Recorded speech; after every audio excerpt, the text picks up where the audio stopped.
We're on. We're live.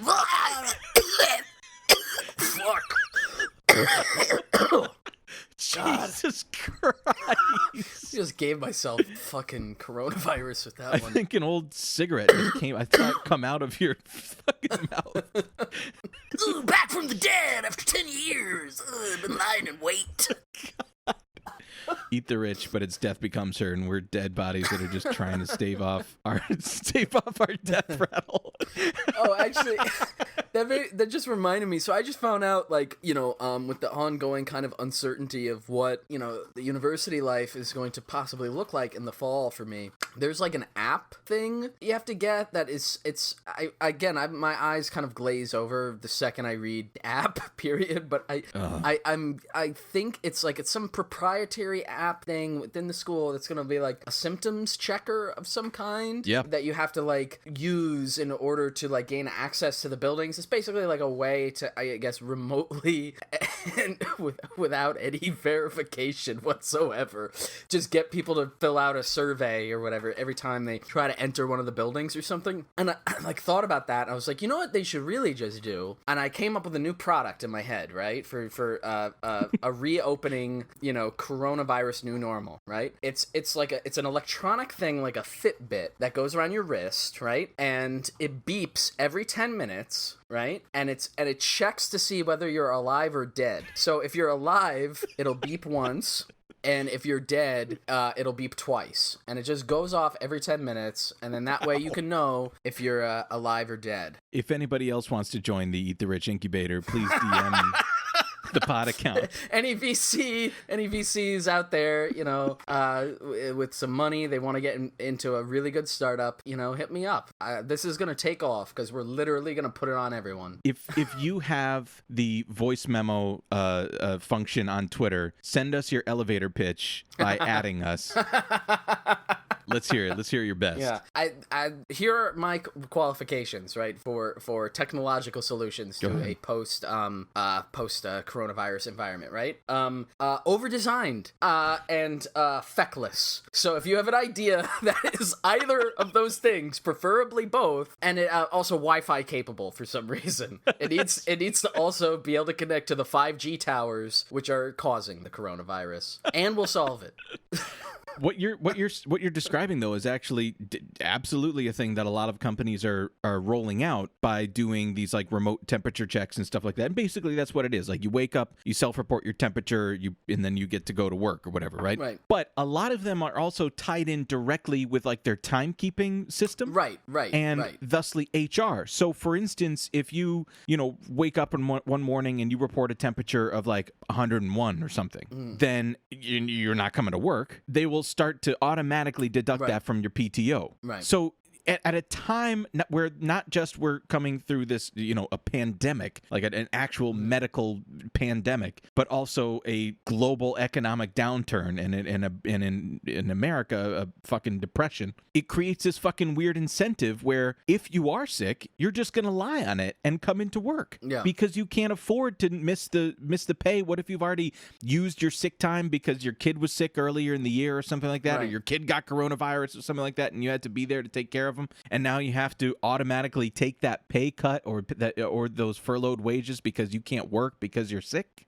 Ooh, not good. Yeah. Not good at all. I mean, there's two things that spring to mind. The first is that like we've mentioned a couple of times on the show before, like with the 9/11 kind of security measures and things that got introduced into regular life, or transit, especially in like planes or whatever, all these like weird things that are no longer retain meaning, but because they're so ingrained into like the bureaucracy and the kind of ritual of security that like we can't let go of, like the taking your shoes off thing, or getting fully naked for the scanning machine or whatever the fuck. But like the same. Is that what they do? You can't be too careful these days. Oh, that's what I do. But the other, the thing like you're describing, like all of these new apps and stuff that are coming out, like they're not gonna like, if they roll these out in especially on like corporate levels, they're not gonna like roll them back. They're not gonna take them away. Even if there was some magic vaccine that shows up delivered by our good friends at Pfizer, that somehow, magically cures it, and it's like, quantifiably eradicated in any meaningful way. It'll still just be, now that's just part of working at that company. You have to do those kinds of checks. And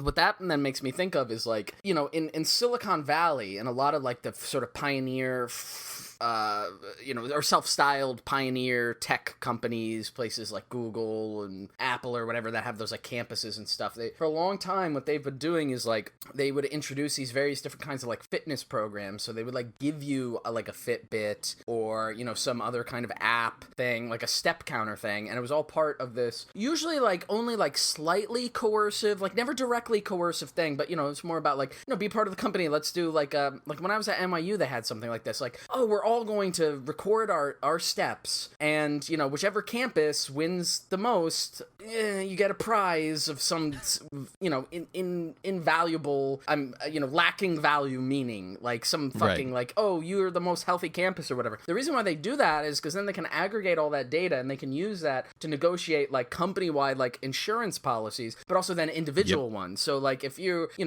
are not doing as many steps as everybody else, you can get maybe a slight little nudge like, hey, like, why didn't you work out today? Like, don't you feel like you should be working out? And the irony that I liked in all of this is, so they would like put these things, on people's phones, like different, those step tracker apps. And so there were these bars that started popping up in Silicon Valley that had just like a little robotic arm that would like shake up and down. And so you would be able to like go sit there, order whatever the fuck you want to eat and drink, and put your phone in the thing. So it would create the illusion that you were like, doing like a really intense workout or whatever to satisfy your managers, but you could just get like fucked up on lunch. Jesus, fucked up on lunch. I love to get fucked up on lunch. I mean, the way I eat, it really is like it's a disgusting massacre every midday. Just a Caligulan orgy of food. Well done. Now when I was a young boy, about the age of 5, my teachers taught me I could be the greatest man alive. They told me I could change the world, be whatever I wanted to be. There was no one in the world like me. Every one of us was so unique. I'd not be an average man. No, sir, I'd be no average man. So I had those big dreams. Welcome back, everyone, to Eat the Rich. This is a show about our political economy, late-stage capitalism, and the millionaires, billionaires, and multinational corporations hell-bent on staving off its death rattle. I'm Dwight, and today we have with us Shane. Hello! Wow, okay. But decidedly crusty today. Krusty the Clown. So Pfizer is getting $2 billion of our money. Mm-hmm. This is something that we all saw in the headlines.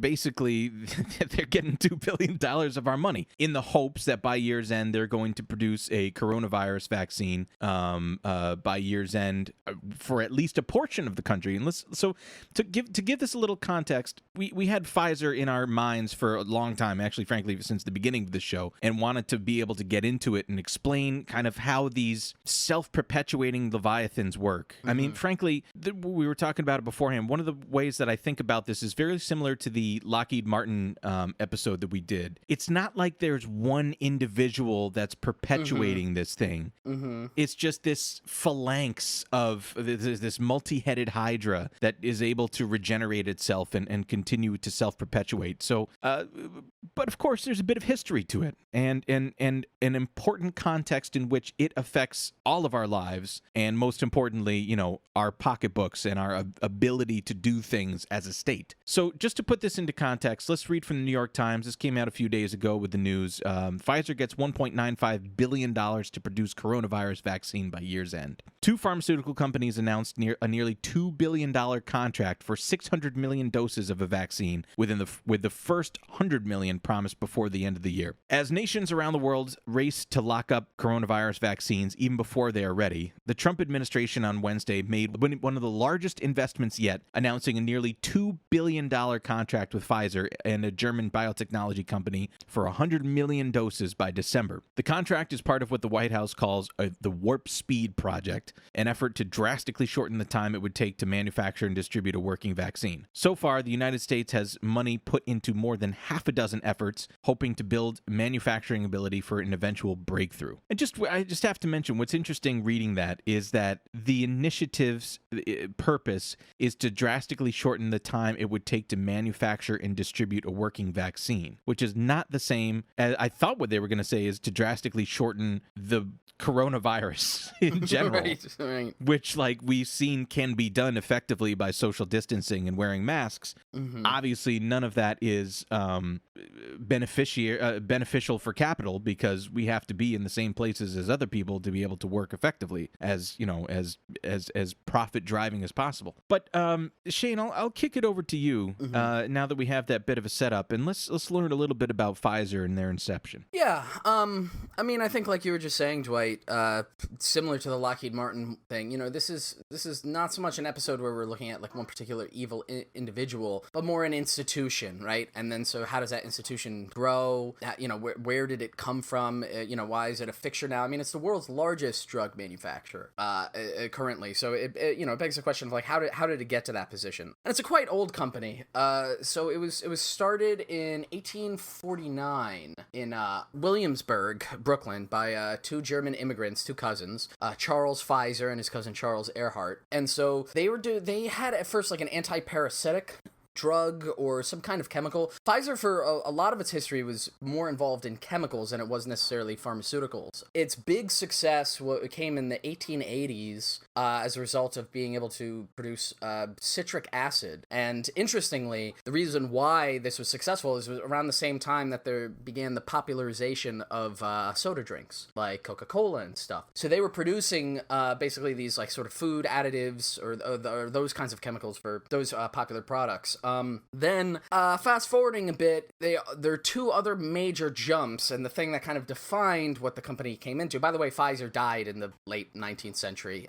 Charles Pfizer did, so Earhart. And the company remained private up until in the 1940s, I believe. But during the period of the World Wars, they made themselves indispensable as chemical producers and then later pharmaceutical producers for the American war effort. During the First World War, they became a producer of calcium citrate, which is, I guess, a food preserver of some kind that was crucial to the war effort on the American side. And then during the Second World War, they produced penicillin. And the thing that's like on all of their kind of like copy on their website, their like big point of American pride or whatever, is that on D-Day, all of the soldiers, when the American soldiers, when they landed at Normandy Beach, all had penicillin on them, and like 90% of it was produced by Pfizer. Wow. Yeah. So they had been able to score these contracts, and of course they didn't like invent penicillin, right? They just got the patent on it, and then were able to fucking produce it, right? But again, and so this is often touted as this kind of like, this general goodwill, like we're a company that provides these things that are needed by the nation, and again wrapping up into this sense of like American exceptionalism and American patriotism or whatever. And of course it's like, you still made money. Like, you still made money selling this to the government, right? Like, that's how the company ballooned. And so then after their big hit with producing penicillin is when they became much more focused on drugs and medications than going forward. And then that's when the company was made public, and I believe the post-war environment, in sort of like mid-late 40s. And so, they continued to produce a variety of different kind of medications, pharmaceuticals, and develop a whole bunch of patents on a number of these drugs. And, in terms of like in America, right, like the thing that you would probably be very familiar with is like in the 80s and 90s, they had a string of very successful drugs that were had tons of TV advertisements. So stuff like Zoloft, Viagra, a lot of different drugs all had their branding on it. And interestingly, Didn't Bob Dole rep for Viagra? Did he? Yeah, I'm looking it up right now. Before or after his presidential run? Oh, that's amazing. 1998. There's a okay. We gotta. Did he do an ad? We gotta cut it in right now. Oh, I need to see that ad. Oh, this is That's right. I was thinking about it earlier today, and I was like, I'm fucking sure that Bob Dole did a Viagra ad. Hang on, I'm gonna play it. I want to see it. Yeah. Courage, something shared by countless Americans. Those who risk their lives, those who battle serious illness. When I was diagnosed with prostate cancer, I was primarily concerned with ridding myself of the cancer. But secondly, I was concerned about possible post-operative side effects like erectile dysfunction, ED. No way. Often called impotence. You know, it's a little embarrassing to talk about ED, but it's so important to millions of men and their partners that I decided to talk about it publicly. And after all, it can be associated with many conditions, including prostate surgery, high blood pressure, diabetes, or even smoking. And the point I want to make is there are many treatments available for ED, so my advice is get a medical checkup. It's the best way to get educated about ED and what can be done to treat it. It may take a little courage. This is really good. But I've always found that everything worthwhile does. There it is. Oh my God, that's really good. There it is. Oh man. Sorry to interrupt. But No, that's great. I mean, that actually kind of works into what I was going to say next, which was that, similar to also when we did our episode on the Sacklers, and we were talking about like the aggressive marketing that they put together for their drugs, and the sort of pioneering that they did it in the like mid-century and stuff. Pfizer like followed suit in the 1950s, and so from the 1950s onward, they were able to use their position as this kind of wartime supplier and well-known name to then be like a supposedly reliable medicine company, and they started again aggressively advertising their prescription drugs and stuff. And as we went into a lot on that other episode, the kind of like all of the elements of dishonesty and bribery and all those things are wrapped up in the Pfizer medications as well. But looking a little aside from the continental US, I was thinking something as large as Pfizer has had a number of deals, I guess I'll say, I don't know, criminal malpractice on the international stage, and I thought it would be interesting to talk about a few of those. I mean, there's like the one thing, and when you look up Pfizer, it's just like there's a million lawsuits of all different kinds of stripes. Most of them have been in the last few decades, but some of them involve cases that stretch back way, way even further. And so I wanted to start. There was one from the 1960s that caught my eye. Their kind of involvement in the post-revolutionary period in Cuba and the slight drug crisis that was going on there at the time. And so I thought this would be interesting to talk about. So I got this from an academic article by Jennifer Lambe called Drug Wars, Revolution, Embargo, and the Politics of Scarcity in Cuba, 1959 to 1964. So to give a little context to this story, right, you have the Cuban Revolution, 59, and then after that, you have this, obviously incredibly tense relationship between the United States and the new government, the Castro government in Cuba. A lot of these things we're very familiar with. The main highlight here is the Bay of Pigs invasion, which is when the U.S. basically trained, if you don't know, look it up, maybe we'll do a separate episode on that or whatever. CIA trained a bunch of expats, Cubans, who had fled during the revolution or before the revolution to do an invasion to overthrow the new Castro government. It spectacularly fucking failed, and the Cuban army was able to basically kill or capture all of the guys who had been sent. And so what followed then was this period of intense negotiation between Cuba and the United States about what to do with the remaining Bay of Pigs invaders, the prisoners of war, basically, that they had. And so there were a lot of different things on the table, and interestingly, one of them ended up being drugs and medications, because this was right around the time that the embargo was put on by the United States onto Cuba. And one of the provisions in the embargo was that you could still provide medicine and like humanitarian aid, technically, to Cuba during this time, or companies could do business with that in mind. And so also previous to the period of the revolution, Cuba had like a for-profit healthcare system, and that was actually one of the things that the revolutionaries were trying to address, right, after they took over, is working towards a socialized medicine system. And so when the revolution happened, they nationalized nationalized a bunch of the various different, like, medicinal factories or laboratories or whatever they had there that were mostly owned by different companies. And so this put a lot of other strain, right? Where then a lot of the companies that were producing those drugs now didn't want to do business with Cuba. And so as a result, there was a period after the revolution for a few years where there was a lot of shortages of these various different kinds of pharmaceuticals and key medications and stuff. Eventually later, in the mid-60s, the Soviet bloc was able to start sending them stuff, and as a result of that, they got back onto a program of being able to have access to these drugs. But for the period, there wasn't. So the whole reason of saying this is that this is like sort of what's on the negotiation table at the time, that the Cuban government has these expats from the Bay of Pigs willing to like kind of negotiate back with the United States. So I want to read again here from this article. And so here they're talking about this process of bargaining. But the Cuban government moved to take advantage of its juicy bargaining chip to resolve a number of shortages stemming from nationalizations and the imposition of the embargo. Following a first meeting, Donovan was the American lawyer who was kind of put in charge of leading these negotiations. Following a first meeting, Donovan was sent a list of specific demands, including a letter from Castro requesting medications. Donovan immediately contacted John H. McKean, chairman and president of the Pfizer company, and conveniently his upstairs neighbor.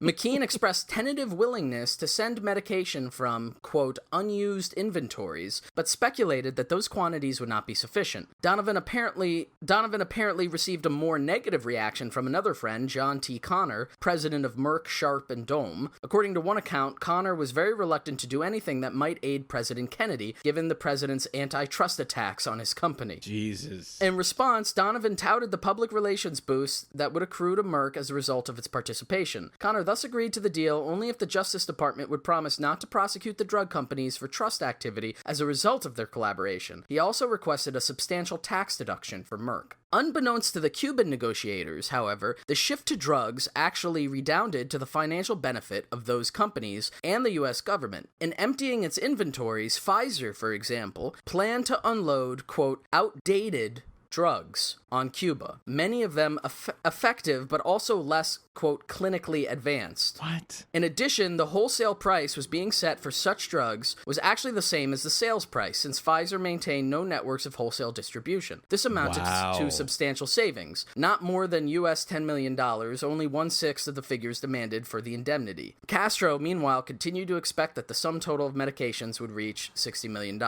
So, the little bit of history there, what's critical there is that Pfizer was put in this position, or the chairman and president of Pfizer was, right, of being asked to maybe like provide some drugs that they could ship to Cuba in exchange to get these things back, sort of this backroom deal on behalf of the government. And so what they decided to do, right, is look at this. Again, this is why I think it's similar to the penicillin thing in terms of like providing this stuff for World War II soldiers and stuff, because it gets to frame itself as like we're helping the U.S. government out with this little problem that they're having. But in actuality, what are they doing? The first part of that is they're unloading like outdated drugs. Solving a corporate problem. Right, exactly. They have an inventory of stock that they can no longer sell in the United States. So they figure, hey, we can offload it to this place. And then on top of that, they're not like selling it or listing its pricing or whatever at the wholesale price for it. So they're making a bunch of money basically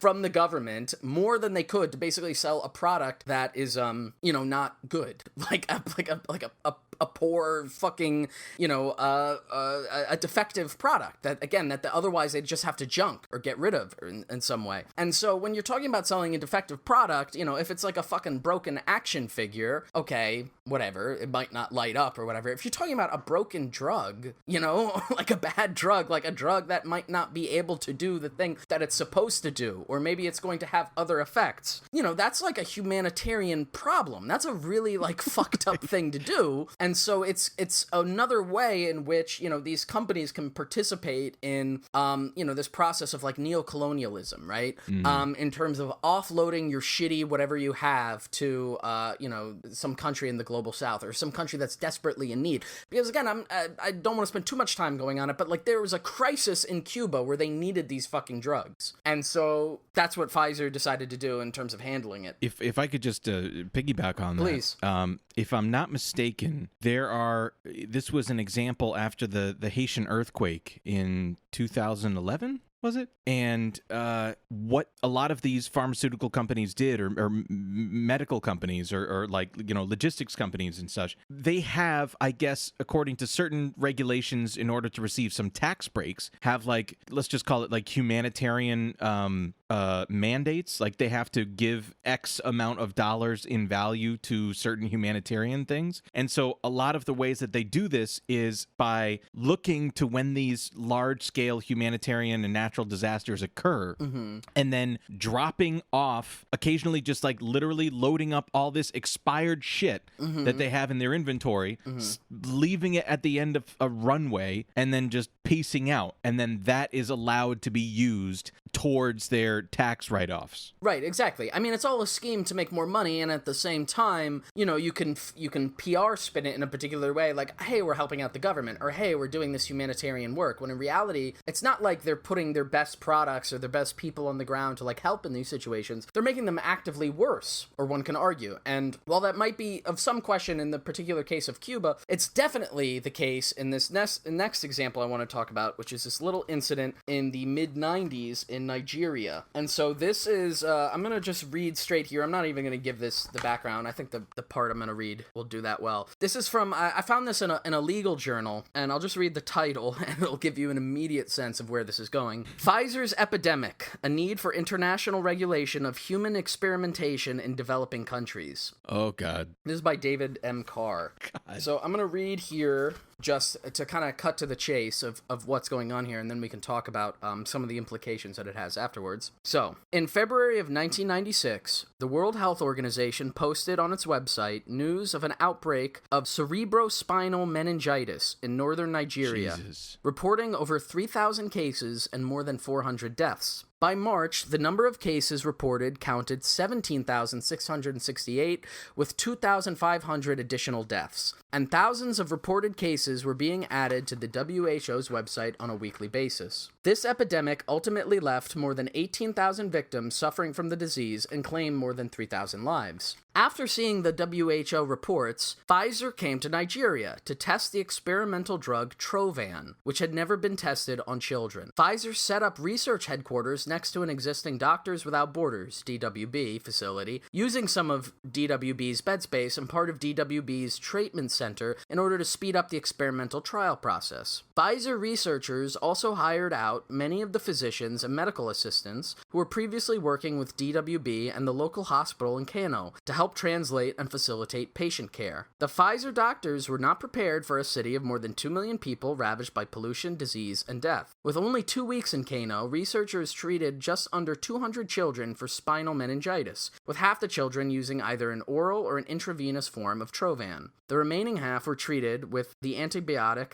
ceftriaxone, a drug already approved for use on American children. At first, the Pfizer doctors only wanted the most treatable children, but as the epidemic raged on, the researchers began treating any child arriving at their doors. The ages of the children participating in the experiment ranged from a few months to 11 years. The severity of infection varied from very early stages to partial paralysis to near death. What the fuck? Many cases involved children who, despite showing progressing stages of infection, continued treatment from trial doctors using oral doses of Trovan and ultimately succumbed to the disease. Due to the vast number of patients treated in such a short time and high illiteracy rates in Kano, many of the patients did not sign consent forms. Using nurses as translators, many of the patients consented verbally, but often the nurses did not translate all the details of the consent form to the families. Pfizer's humanitarian venture resulted in the deaths of 11 of the 99 children given one form of Trovan or another. Several more were left brain damaged, deaf, or paralyzed. End quote. What the fuck? So, to kind of unpack what's going on here, by the way, the context for that little bit of history in this article is this is a legal journal talking about the Nuremberg Code, which, oh boy, if you're not familiar with, right, this was the beginnings of, like, the attempt to create international law, specifically in response to what was shown after the Second World War and the Holocaust, what Nazi doctors were doing at various concentration camps. They'd been doing all kinds of awful experiments. Again, there's a lots of this is incredibly well documented. Things that had absolutely no medical value whatsoever and were done in essentially torture conditions to patients that were deliberately already earmarked to be exterminated one way or another. So it was like free game for any doctor quack to do whatever weird experiment they wanted to do, regardless of how much pain it caused the victim. And so, after the war, there were the beginning of the establishment of like, we need to create an international code so that never happens again. And, it also addressed things like, the various sterilization projects that we've talked about previously.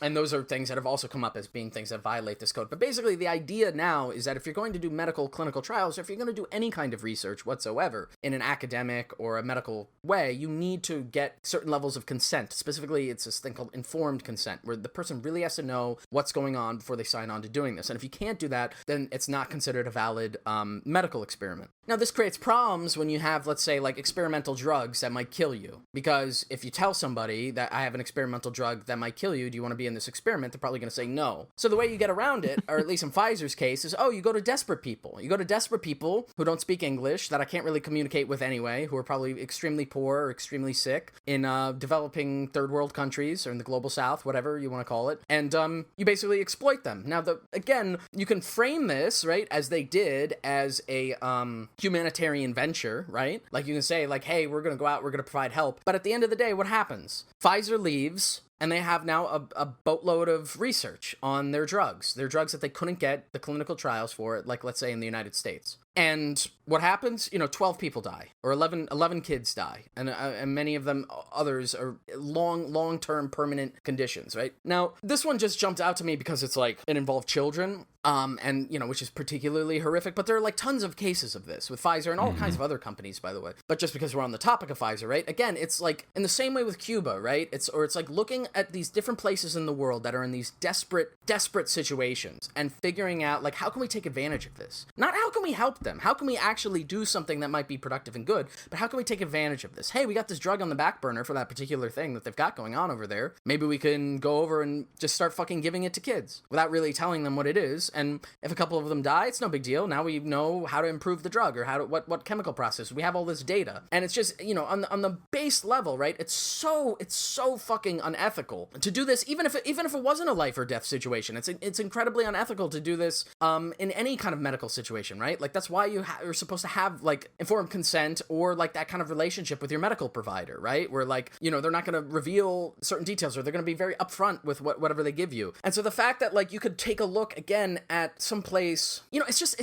just despicable. It's like, I don't know how else to say it, because there's morally obviously bankrupt. Again, there's the neo-colonial aspect of it, where it's just like, it's these poor black or brown people. They don't matter as much. It doesn't matter. What are they complaining about? We're giving them some medicine, at least. It's a completely irresponsible and just like fucking morally, like you said, morally bankrupt way to view the world. And that's how companies like Pfizer do. And I was just kind of like going through the scenario in my head. I don't know if anybody else was doing this while I was listening to this, but it was like, let's say Nigeria was just like, what the fuck?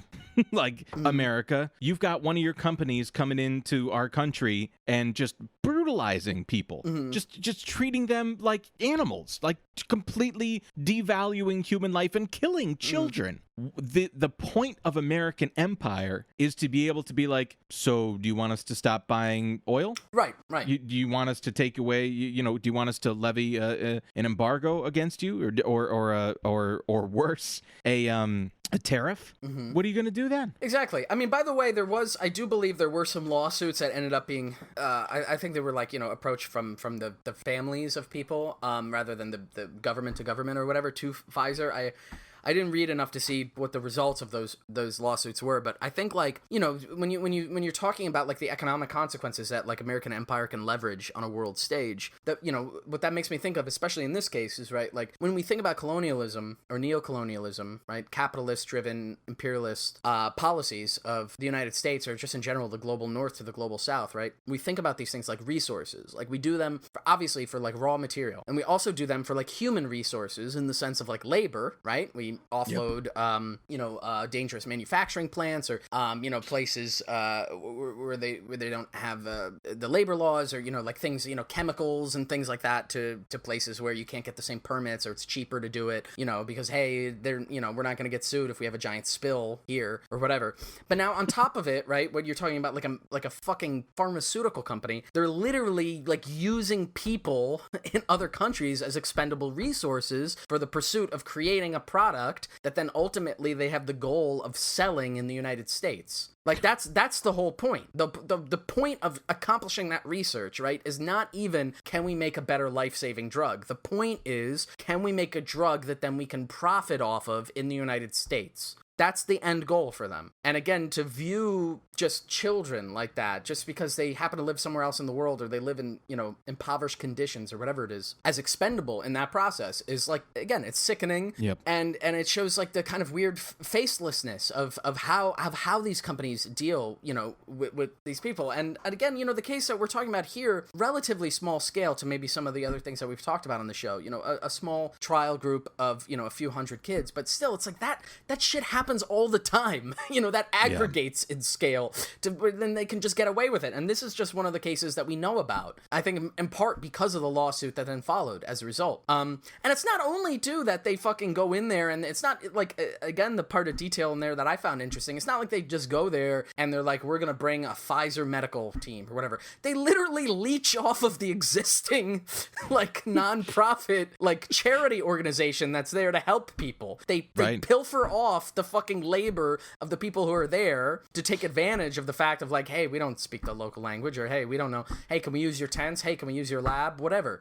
It's totally parasitic. Yep. And just ultimately just horrendously disgusting. I had a couple of the lawsuits here. There was another big one. There's a big asbestos lawsuit that they had that was going on for a long time. I didn't really understand all of the details of this because there's so many complicated mergers and things with Pfizer being the giant company that they have. But I guess at some point in the 60s, they acquired a company called Quigley, which they then made a subsidiary of Pfizer. And then Quigley was just fucking making shit with asbestos, and as a result of that, as several decades went by and people got the various medical conditions that you do get from exposure to asbestos. And so then Pfizer in like the 2000s, when people started basically putting lawsuits to them, they declared, we're going to file for bankruptcy with Quigley, so then we can like liquidate that company and basically sell it or whatever, sell off its pieces, and then use that money to pay back the lawsuits. And based on what I could tell, it was in fucking bankruptcy things for 10 years. Yeah. Then, and they kept fucking putting it off. That's how it works. to not have to deal, to not have to settle. I mean, again, in a lot of these cases, if you look up Pfizer, there's tons of examples of them having to settle with various different groups of people for millions of dollars, which is so bizarre when you look at it, because you would think like, I don't know, I would imagine like if I got sued for $1 million, that would be the end of me. I'd be done. Stick a fork in me, okay? I'm over. All right? Like, but something like that, they can just use those large costs, those large legal fees as an opportunity to negotiate down the legal fees that they're doing from their legal vendors on the other projects that they're working on. Right, exactly. Gotta think like a capitalist. Yeah. So anyway, so then that, into the 90s, and then like I said, boner pills. And then they're still around. Like that's my condensed little history of them. Again, like I don't know if you had anything on this, but there's been so many mergers and acquisitions and weird things with the fucking company, and me trying to even just wrap my head around it. I mean, I think this really gets to like when you're trying to approach something with a structural critique, and it's so fucking hard because it's just like the way that the thing is organized itself is so like enigmatic and deliberately obscure and fucking complex that it's hard to even then find like where is the accountability in this fucking organization. It's just a leviathan that's too big. Mm-hmm. It is the largest pharmaceutical company in the world. I actually just looked it up. It's just a few billion over Roche. Yeah. So yeah, the American company, the largest pharmaceutical company in the world. Yeah, it's what it's like $170 billion or something like that is what it's worth. That's like its total assets. Yeah, something like that. It's fucking enormous. Yeah, huge. So let's shift gears for a second, if I may.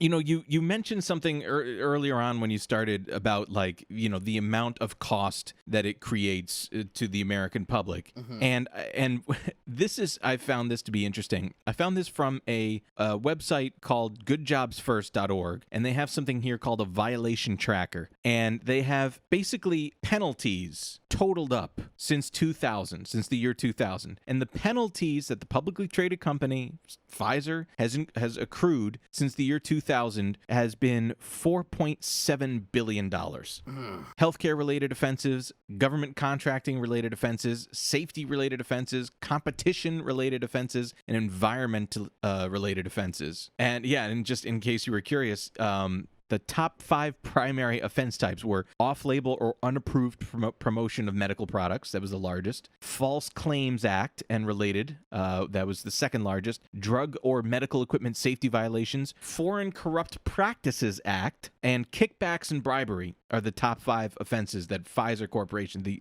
gilded Pfizer Corporation, the crown jewel of American pharma, has done. Just to put it into context of like the magnitude of shit that they do. I think one of the things that I really wanted to focus on for us right now is that Pfizer was one of the largest examples of something which I just think is a complete failure of the United States as a political economy, and an artful failure on behalf of the benefit of the ruling class, which is something known as a corporate inversion. And Pfizer was exemplary of this. So I'm going to read to you something, and we're going to start off with Ringaskiddy. Okay. Ringaskiddy. Please don't say Ringaskiddy to me one more time. Dwight's losing it.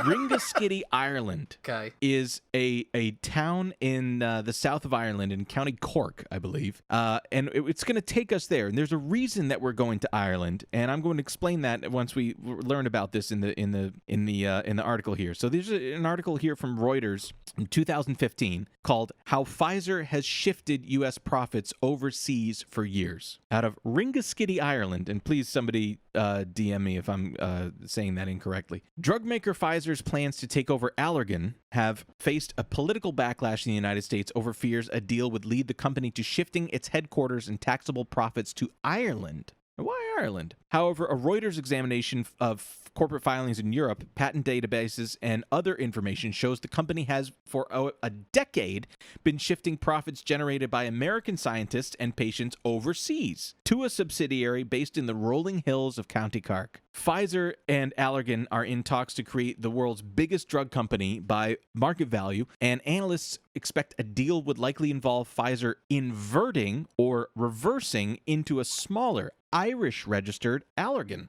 Ireland's tax rate is 12.5%, a fraction of the 35 to 40% levied in the United States. Now, obviously, the Trump administration has since brought that down to, 21% or something like that, lowered the corporate tax rate, which is fucking sick. But President Barack Obama has described inversions as unpatriotic, and last year changed some, this wasn't that bad, and last year changed some tax rules to make inverting less attractive. I just want to read that sentence one more time. If this isn't the most neoliberal shit I've ever heard in my life. President Barack Obama, the man who was in the seat of power, described the inversions as unpatriotic, and last year changed some tax rules to make inverting less attractive. If I were in the seat of power and in charge of, I don't know, the Department of Commerce, I might go a little bit farther to say, taking 25% of your tax burden and reducing it by that amount and taking it away from the United States economy is a bit more than unpatriotic. And if I were in that seat of power, I might do a little bit more than make it a little bit less attractive for these companies. If I was in the seat of power, I'd make Stalin look like a fucking anarchist. But please go on. So I'm going to move on to a different article that came out a month later in the Huffington Post, and just that gives a bit more specific context for this move. And this was from interesting William Lozanic, the director of the University of Massachusetts Center for Industrial Competitiveness. And it says the title of the article here from the Huffington Post in December 2015 was "Tax Dodging Just One Part of Pfizer's Corrupt Business Model." There's plenty that doesn't add up about Pfizer's claim that the low Irish tax rates it will pay by merging with Allergan are necessary if the company is to fund drug research to stay competitive. That's a long sentence, but what they're saying is, at the time, Pfizer was like, in order for us to come up with new drugs to treat, the American people and the world and stuff like that, we need to lower our tax burden in order to fund drug research and stay competitive. So that's their kind of like veiled threat that they're talking about here. Mm-hmm. Consider that while the pharmaceutical giant was provisioning $2.2 billion for income taxes over the first 9 months of the year, it was distributing 5 times as much, $11.4 billion to its shareholders.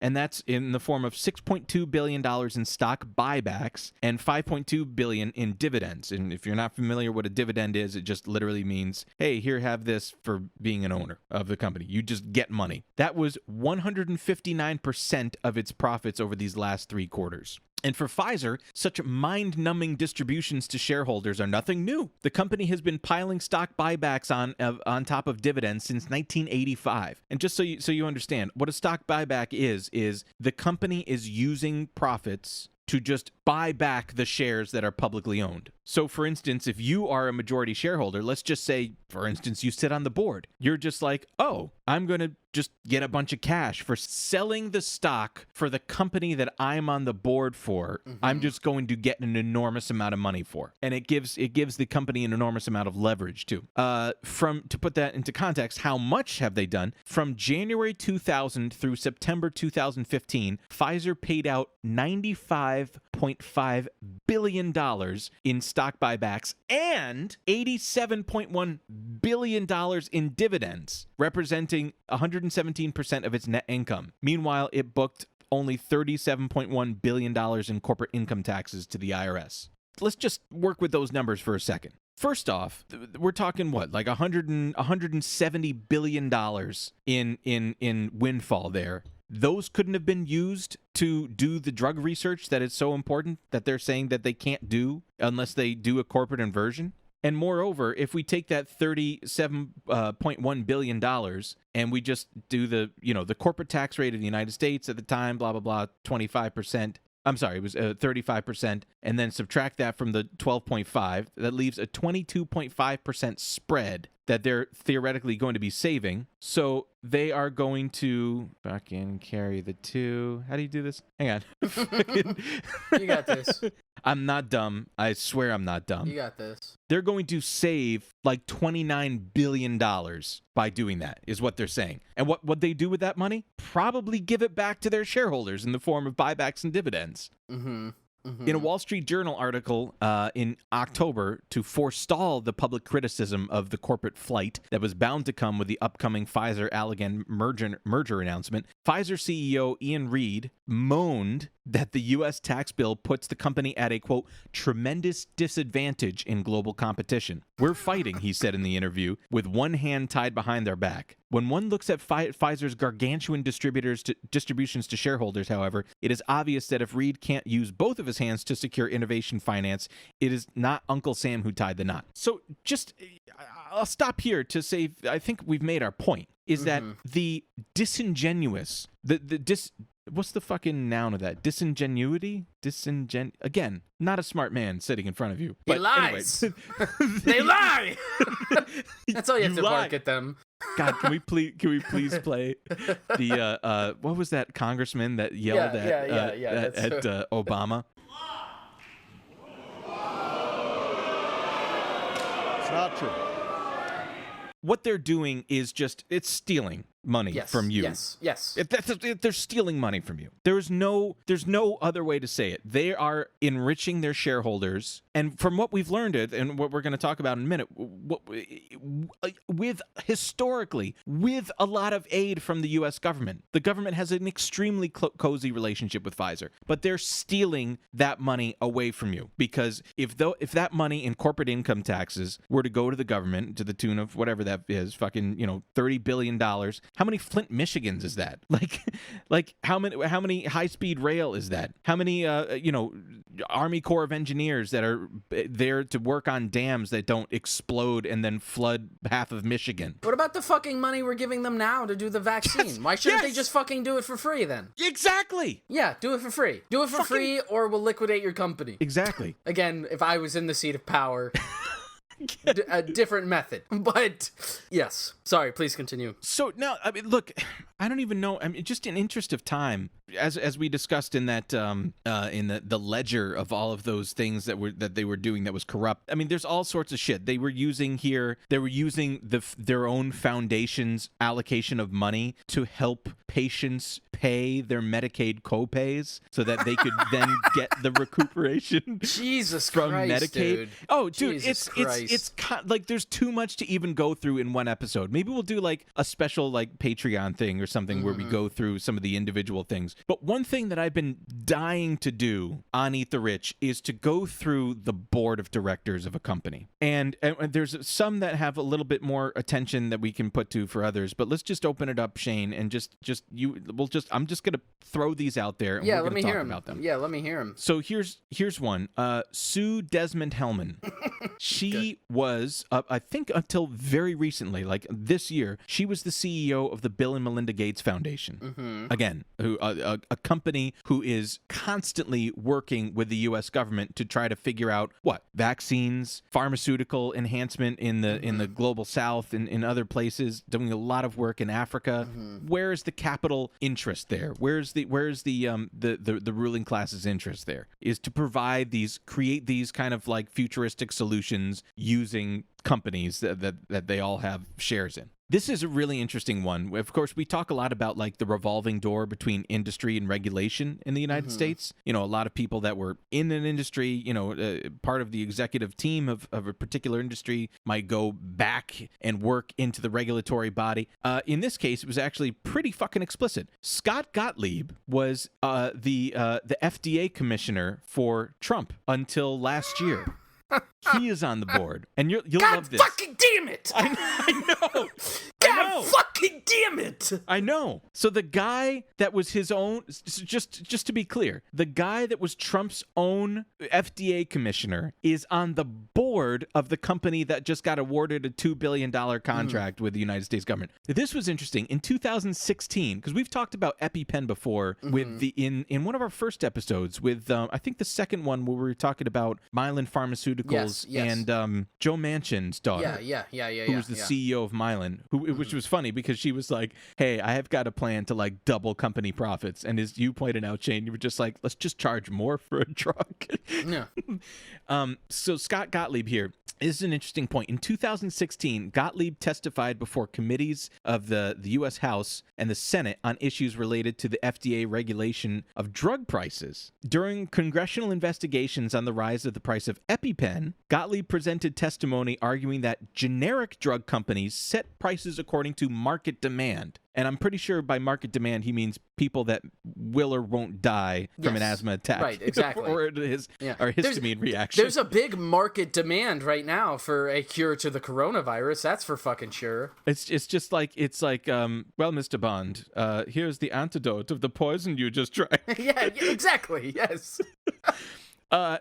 He further argued that the generic drug industry is burdened by regulation that slows the development and review of new generic drug applications, which doesn't make any fucking sense because a generic drug has nothing to do with like innovation and development. It just is it's a patent that runs out and it just becomes public, it can be produced by whoever can produce it the cheapest. These regulations, he argued, made it especially hard to bring forward generic equivalents of complex drugs, including drugs coupled to a device delivery system, a category of medicines that includes EpiPen. What he's talking about is a delivery system means a fucking needle that you put into your thigh if your throat is closing up. It's adrenaline. Like, it's not some fucking complex thing. It's a thing, and you put it in your body, and then you don't die. And he argued that excessive regulations undermine the competitive opportunities that could help inspire more choice and competition and help lower drug costs. If I eat some shellfish and my throat is closing up up and I'm watching,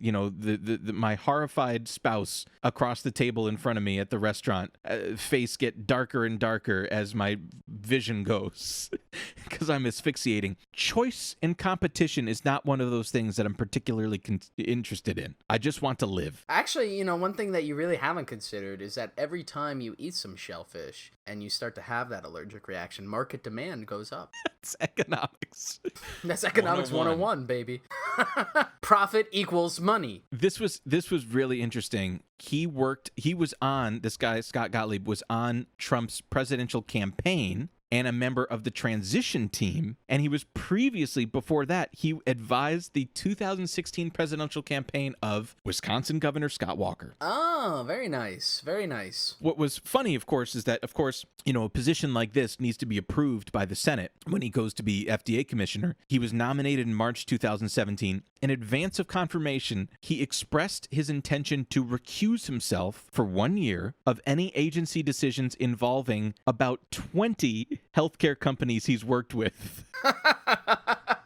Including Vertex Pharmaceuticals, GlaxoSmithKline, Bristol-Myers Squibb, and New Enterprise Associates. I imagine him just like sitting in a room, like a darkened room, watching the grandfather clock almost reaching midnight at the conclusion of that 1 year period, like gripping a glass of shandy, going like soon.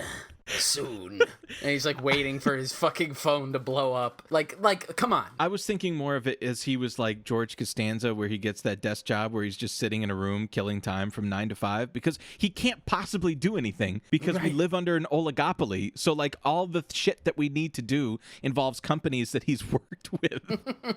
This was particularly sick, though. What he wrote here, he testified in front of the Senate Committee on Health, Education, Labor, and Pensions. He equated the spread of opioid addiction with earlier pandemics like Ebola and Zika.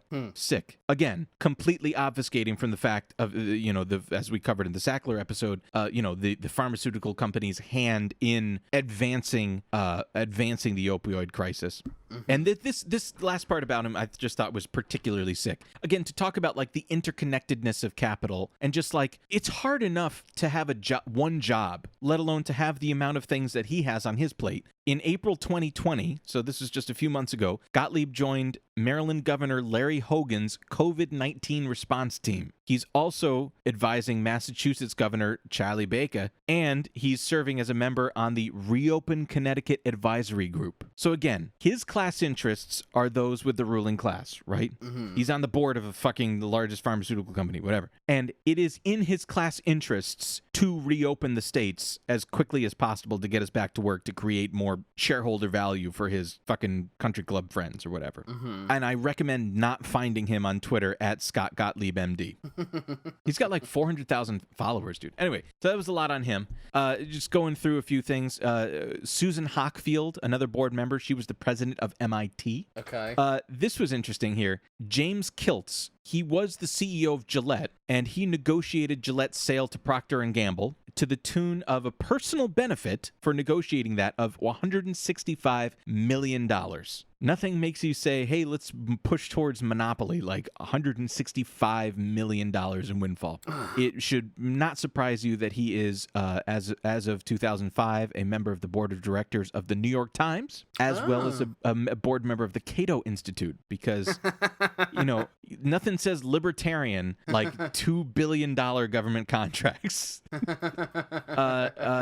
If in case you are out of date on your Adobe Flash updates that you're, for whatever reason, unable to cancel, you can thank another board member, Shantanu Narayan, as the former CEO of Adobe. Wow. Okay. And he's another fan favorite. We've talked about this before, I think on the Google episode or something. He was on the management advisory board under Obama in 2011. Wow, good.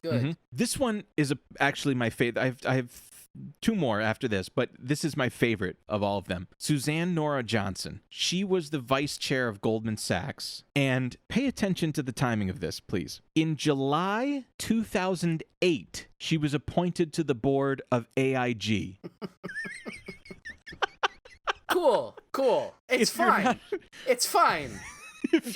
familiar with the global financial meltdown that occurred in 2008, specifically because of AIG and their wanton underwriting of the American mortgage market and underwriting and falsely, if I'm not, I don't want to get into the 2008 financial crisis. That's a joke. Of course I do. AIG was saying that when the other insurance underwriters and their investors of AIG said that they weren't going to underwrite the subprime mortgages, the lower tranches, AIG said, we are going to personally guarantee that. And guess what they couldn't do is personally guarantee that. She was on the board at that time. Again, it's like hopping on the Titanic in the mid-Atlantic, being like, oh, man, I'd love to see some icebergs. This was interesting. James Quincy was the former CEO and chairman of Coca-Cola, and nothing says profiting off of statins and Lipitor like disseminating sugar water around the world. It reminds me of, Shane, something that you've said in earlier episodes where we just talk about like the entanglement of capital and how it's just like we said earlier, just like this multi-headed hydra, a phalanx that has its hands in everything. And, you know, if you're profiting off of disseminating sugar water, and there's nothing wrong with Coke, it's fucking awesome. Nobody take that out of context, please. No, Coca-Cola. please. Justin Crane, please. No, Jason, add no. that to the ongoing compilation, Jason, no. please. I'm coming on your podcast, please. No. You know, it's just these things affect each other, right? And then the last one, which I just thought was interesting, and it's just cute. A guy named Jim Smith. He was the CEO of Thomson Reuters, the news agency, and he's also part of the World Economic Foundation's Partnering Against Corruption initiative. And I just found that to be very fucking cute because Pfizer does so much corruption. Well, the best way to prove you don't do corruption is to get a guy who says I'm not corrupt. That's got me there. He wears a hat that says I'm definitely not corrupt. I hate corruption. I'm like to put into context again too. You know, as you're reading through the list of all these people, what I'm thinking about is like this is like the managing board that's supposed to now provide the wonder cure for the pandemic. Like I want you to think about that, right? Like in terms of, I mean, obviously a vaccine would be welcome for the pandemic. However, if you just think about like who is tasked with getting this done, and it's just a rogues gallery of like bumbling fuck-ups who are just at the highest levels of corporate power. And again, you like look at a lot of these people, it's like, what qualifications do you have? Like the whole idea that these companies exist to fulfill a need, you know, and that without them we wouldn't have R&D, we wouldn't have like, you know, new technology, we wouldn't have new drugs. It's like the fucking like the guy who worked at Coca-Cola is gonna fucking know how to like make you healthy.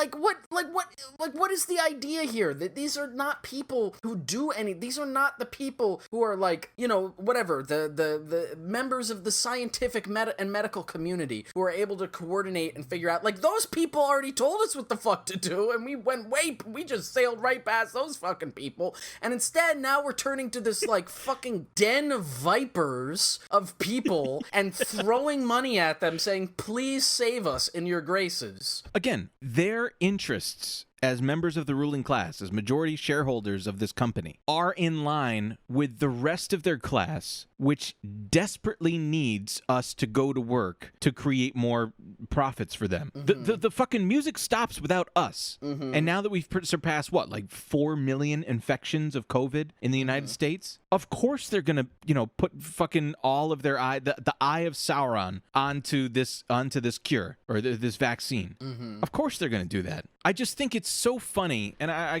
want to wrap this up here, and who knows, maybe we'll end up doing a Patreon thing of just like some of the other fucking insane shit that Pfizer's done. But this was an interesting episode because a lot of the things that we've talked about with other subjects and people and stuff like that, the bad things that they do are like in the shadows or cover-ups or something like that.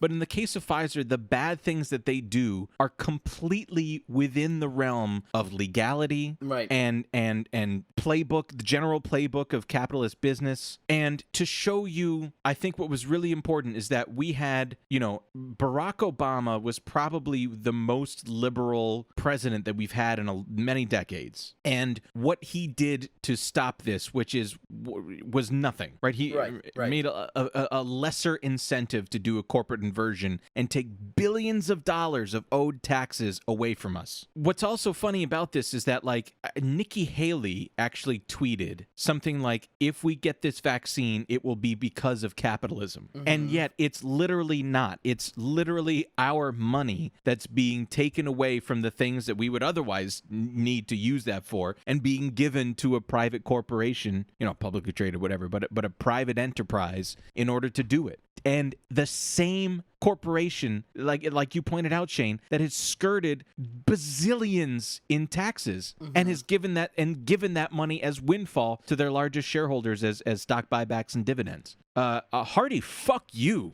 would be my answer to that.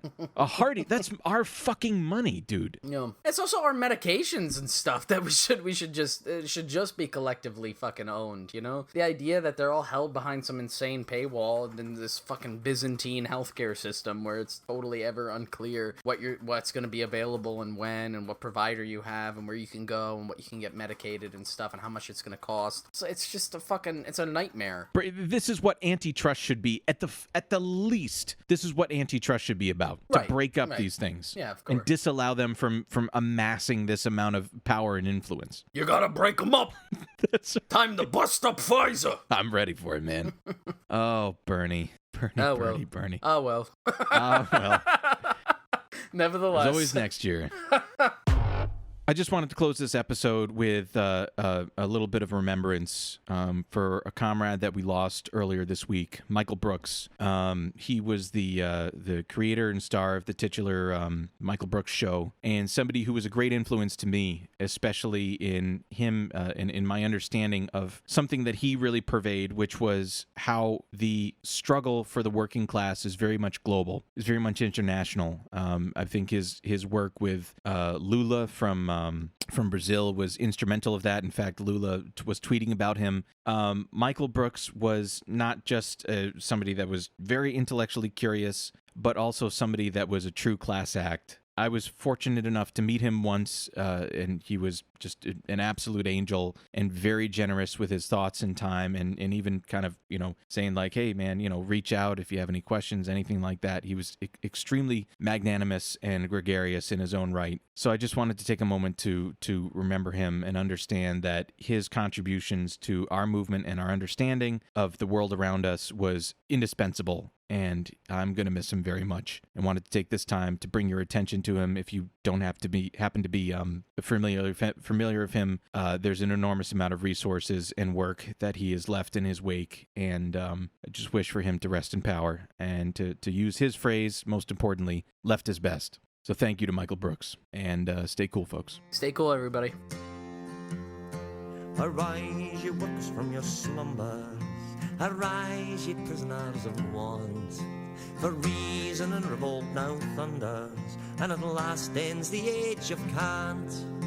Away with all your superstition, servile masses, arise, arise. We'll change henceforth the old tradition, we'll spurn the dust to win the prize. So comrades, come rally, and the last fight let us face.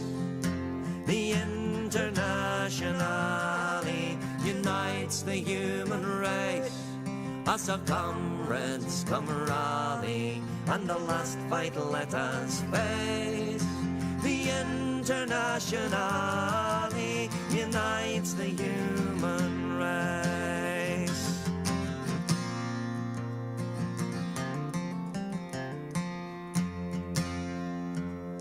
No more deluded by reaction, on tyrants only will make war. The soldiers too will take strike action, they'll break ranks, they'll fight no more. And if those cannibals keep trying to sacrifice us to their pride, they soon shall hear the bullets flying. We'll shoot the generals on our own side. So comrades, come rally, and the last fight let us face. The Internationale unites the human race. Us our comrades come rally, and the last fight let us face. The Internationale unites the human race.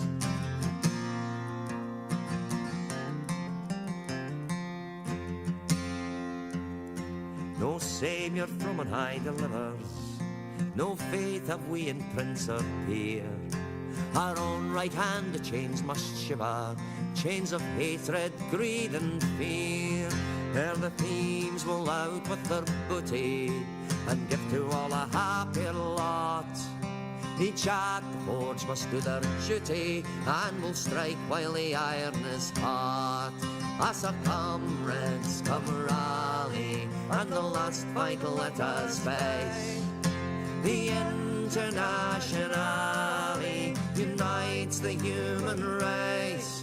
As our comrades come rally, and the last fight let us face. The Internationale unites the human race. The Internationale